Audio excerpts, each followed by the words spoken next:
Hello and welcome to Red Read. It's that wonderful time of the year where we have a great deluge of content from yours truly. This is the first of 3 end of the year videos. The first one will be one sentence on every book that I read this year. The next one will be my 2024 book awards, and the final video will be me talking about 2025, and there will also be a Q&A in that video. Something that I should mention as well is that this is the order in which I read the books, with one exception that I've moved my favorite read of the year to the very end. Without further ado, let's get started. I read 52 books this year, and here is one sentence on all of them. The History of Western Philosophy by Bertrand Russell.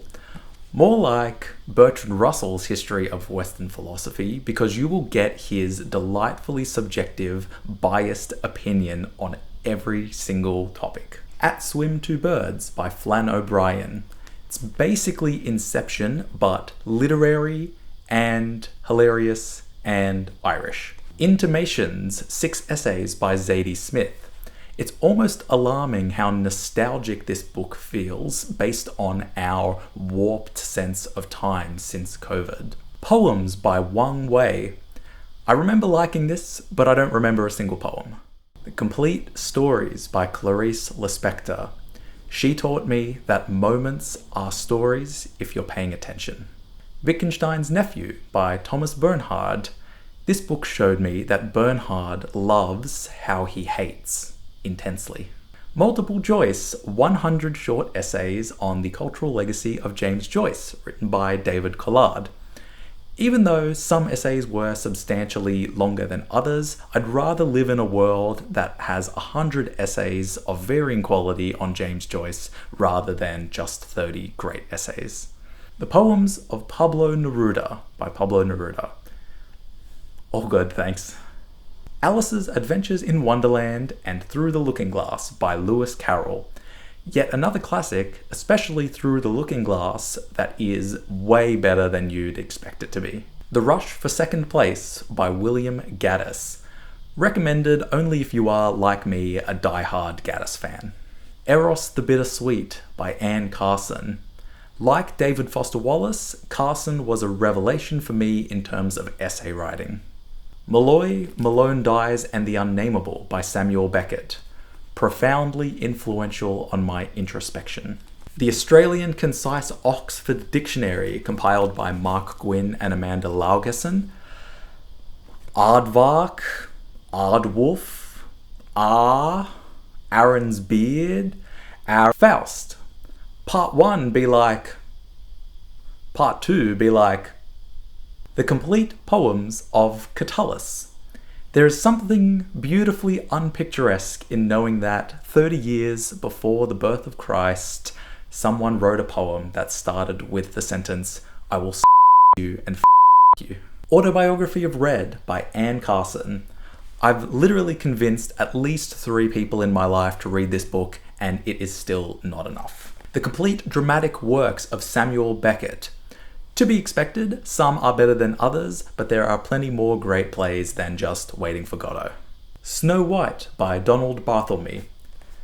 Not a great novel, but a great Barthelme novel. The Way by Swans by Marcel Proust, and there's actually a funny story why I don't have the physical copy, which I'll tell you in the next video, but the more I think about Proust, the more I think about flowers. Frankenstein by Mary Shelley. I'm surprised that I just liked it, I didn't love it. In Dreams by Ryunosuke Akutagawa. Read this after you've read his main collection of stories. 40 Stories by Donald Barthelme. I think I liked 60 stories more, about 50% more. The Golden Bow by James Frazier. Hundreds and thousands of ideas sparked while reading this book. Naked Earth by Eileen Cheng. Something about the prose was so clunky that I thoroughly disenjoyed this book. The Satanic Verses by Salman Rushdie. Rushdie certainly committed a crime when he wrote this book. No one should ever have combined Babylon and London to make the word Babylondon. The Aeneid by Virgil. Half Odyssey, half Iliad, so half riveting and adventurous, half boring as shit. On Being Blue by William H. Gass. I remember this being mostly about sex and cursing. The Second Sex by Simone de Beauvoir. This shows society's still complicated relationship with women, as this book is simultaneously dated and cutting edge. Strange Tales from a Chinese Studio by Pu Song Ling. Eerie, eerie, eerie. Madame Bovary by Gustave Flaubert. Another perfect novel that I appreciate more as a writer and not as a reader. A Girl is a Half-Formed Thing by Emir McBride. Loved the first 100 pages, despised the rest of it. Glass and God by Anne Carson. You should buy this collection even just to read the glass essay. Wuthering Heights by Emily Bronte. To everyone who says the book is just people staring out windows, did you even actually read it? Goethe Dies by Thomas Bernhard, a collection of 4 decent short stories with the best one being Reunion. The Dictionary of Accepted Ideas by Gustave Flaubert. When Flaubert wrote novels, he keeps the author like a god, present everywhere but visible nowhere. With this collection, you get a delightful dose of Flaubert's wit front and center. Selected Poems by Rumi. I thought this would be much more cliche than it turned out to be. New Selected Poems by Seamus Heaney. I sense that there's something I will love in Heaney, but I don't think I found it in this collection. This Is Not a Novel and Other Novels by David Markson. Pareidolia, the novel. The Well-Tempered Sentence by Karen Elizabeth Gordon. Similar to The Elements of Style, but just for punctuation. Floating Opera and the End of the Road by John Barth. The former, the latter. 5 Moral Pieces by Umberto Eco. It's still fascinating in how much I bounced off The Name of the Rose because everything else I read by Eco is just brilliant. Love by Stendhal. Simpin' Ain't Easy. Omen Setter's Luck by William H. Gass. Oozes Style. The Letters of William Gaddis by William Gaddis.